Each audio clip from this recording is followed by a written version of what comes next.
بسم اللہ الرحمن الرحیم۔ السلام علیکم۔ حضور اکرم صلی اللہ علیہ وآلہ وسلم کے اعلان نبوت سے پہلے صحرائے عرب میں ایک ماں اپنے 8 سالہ بچے کے ساتھ ننہال کی طرف جا رہی تھی کہ راہزنوں نے حملہ کر کے تمام مال و اسباب لوٹ لیا اور جاتے ہوئے بچے کو بھی اٹھا لے گئے۔ راہزنوں نے مکہ کے مشہور بازار عکاظ میں اس بچے کو فروخت کے لیے پیش کر دیا۔ ادھر حضرت سیدہ خدیجۃ الکبریٰ رضی اللہ تعالی عنہا نے اپنے بھتیجے سے فرمایا، میرے لیے ایک عربی النسل سمجھدار غلام خرید لاؤ۔ انہوں نے بازار میں اسی کو دیکھا تو اسے خرید کر اپنی پھوپھی کو پیش کر دیا۔ جب حضرت خدیجۃ الکبریٰ رضی اللہ تعالی عنہا سرور کونین صلی اللہ علیہ وآلہ وسلم کے نکاح میں تشریف لائیں تو حضرت خدیجہ رضی اللہ تعالی عنہا نے اس غلام کو بارگاہ اقدس میں بطور تحفہ پیش کر دیا۔ رحمت عالم صلی اللہ علیہ وآلہ وسلم کی غلامی میں آنے والے، شفقتوں اور محبتوں کے سائے میں پروان چڑھنے والے اس غلام کو دنیا حضرت سیدنا زید بن حارثہ رضی اللہ تعالی عنہ کے نام سے پہچانتی ہے۔ اتفاقاً ان دنوں حضرت زید رضی اللہ تعالی عنہ کی قوم کے چند افراد حج کی غرض سے مکہ آئے تو انہوں نے پہچان لیا اور جا کر ان کے والد کو خبر دی کہ تمہارا بیٹا غلامی کی زندگی گزار رہا ہے۔ باپ نے فوراً اپنے بھائی کو ساتھ لیا اور بیٹے کو غلامی سے چھڑانے کی خاطر فدیے کی رقم لے کر مکہ مکرمہ پہنچ گئے۔ پیارے آقا صلی اللہ علیہ وآلہ وسلم نے ارشاد فرمایا، زید سے پوچھ لو، اگر وہ تمہارے ساتھ جانا چاہے تو فدیے کے بغیر اسے لے جاؤ، اور اگر نہ جانا چاہے تو اسے چھوڑ دو۔ حضرت زید رضی اللہ تعالی عنہ سے پوچھا گیا تو انہوں نے جواب دیا، میں آپ صلی اللہ علیہ وآلہ وسلم کے مقابلے میں بھلا کسی کو پسند کر سکتا ہوں؟ آپ میرے لیے ماں، باپ اور چچا کی جگہ ہیں۔ باپ اور چچا نے کہا، اے زید، تم غلامی کو پسند کر رہے ہو؟ حضرت زید رضی اللہ تعالی عنہ نے فرمایا، میں اس عظیم ہستی کا ساتھ کبھی نہیں چھوڑوں گا۔ حضرت زید رضی اللہ تعالی عنہ کی غیر معمولی محبت اور تعلق خاطر کو دیکھ کر پیارے آقا صلی اللہ علیہ وآلہ وسلم نے انہیں آزاد کر دیا اور فرمایا، زید میرا بیٹا ہے۔ والد اور چچا حضرت زید رضی اللہ تعالی عنہ پر یہ اعزاز و اکرام دیکھ کر شاداں و فرحاں ہوئے اور مطمئن ہو کر لوٹ گئے۔ صحابہ کرام رضی اللہ عنہم حضرت زید رضی اللہ تعالی عنہ کو پہلے زید بن محمد کہا کرتے تھے، لیکن جب سورہ احزاب کی آیت نمبر 5 انہیں ان کے باپ ہی کا کہہ کر پکارو، یہ اللہ کے نزدیک زیادہ ٹھیک ہے، نازل ہوئی تو آپ کو زید بن حارثہ پکارنے لگے۔ حضرت زید بن حارثہ رضی اللہ تعالی عنہ کو اللہ تعالی اور اس کے رسول صلی اللہ علیہ وآلہ وسلم نے منفرد اعزازات اور امتیازات سے نوازا۔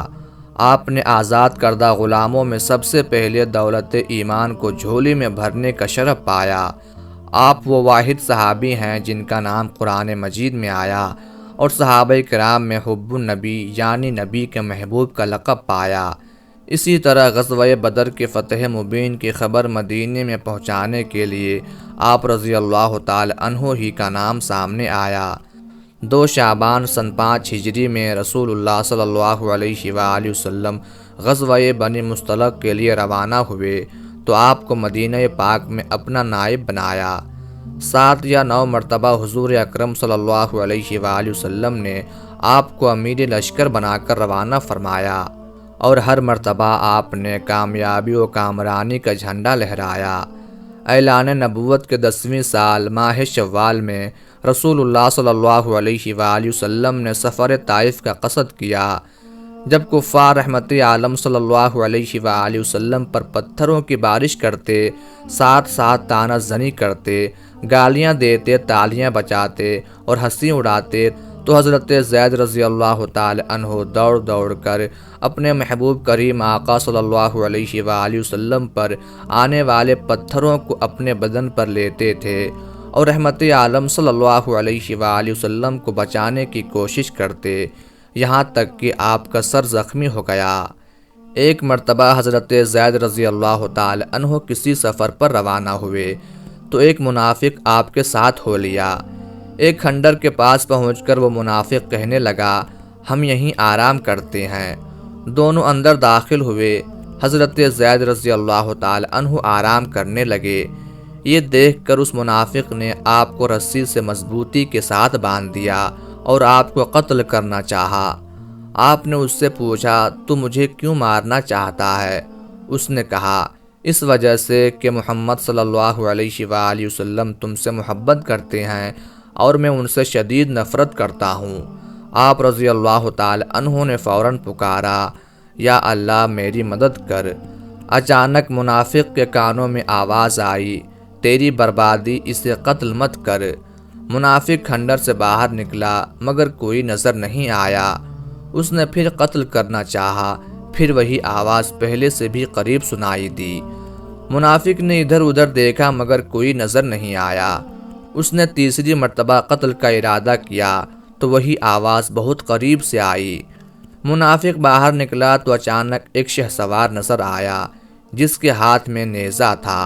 اس نے منافق کے سینے میں اس نیزے کو پیوست کر دیا اور وہ منافق تڑپ تڑپ کر ٹھنڈا ہو گیا۔ شہسوار اندر داخل ہوا اور آپ رضی اللہ تعالی عنہ کی رسیاں کھولتے ہوئے کہنے لگا، تم مجھے پہچانتے ہو؟ میں جبرائیل ہوں۔ سن 8 ہجری میں غزوہ موتا کا معرکہ رونما ہوا تو حضرت سیدنا زید رضی اللہ تعالی عنہ لشکر اسلام کے علم بردار تھے۔ شیطان پاس آیا اور آپ کے دل میں زندہ رہنے کی محبت ڈالی، موت سے نفرت دلائی اور آپ کو دنیا کی لالچ دلائی، مگر آپ رضی اللہ تعالی عنہ نے فرمایا، مومنین کے دلوں میں ایمان پختہ ہونے کا وقت تو اب ہے اور شیطان مجھے دنیا کی لالچ دے رہا ہے۔ اس معرکہ میں مسلمانوں کی تعداد 3000 تھی جبکہ رومی سپاہی 1 لاکھ تھے۔ آپ رضی اللہ تعالی عنہ نے لڑائی شروع ہونے سے پہلے کفار کو اسلام کی دعوت دی تو انہوں نے اس کا جواب تیروں کی مار اور تلواروں کے وار سے دیا۔ یہ منظر دیکھ کر آپ رضی اللہ تعالی عنہ گھوڑے سے اتر کر پاپیادہ میدان جنگ میں کود پڑے۔ ان کی دیکھا دیکھی مسلمانوں نے بھی نہایت جوش و خروش کے ساتھ لڑنا شروع کر دیا۔ کافروں نے آپ رضی اللہ تعالی عنہ پر نیزوں اور برچھیوں کی برسات کر دی۔ یوں آپ رضی اللہ تعالی عنہ جواں مردی سے لڑتے ہوئے شہید ہو گئے۔ اللہ تبارک و تعالی سے دعا ہے ہمیں سیدھی راہ پر چلنے اور حضرات صحابہ کرام رضی اللہ عنہم کے نقش قدم پر چلنے کی توفیق عطا فرمائے۔ آمین یا رب العالمین۔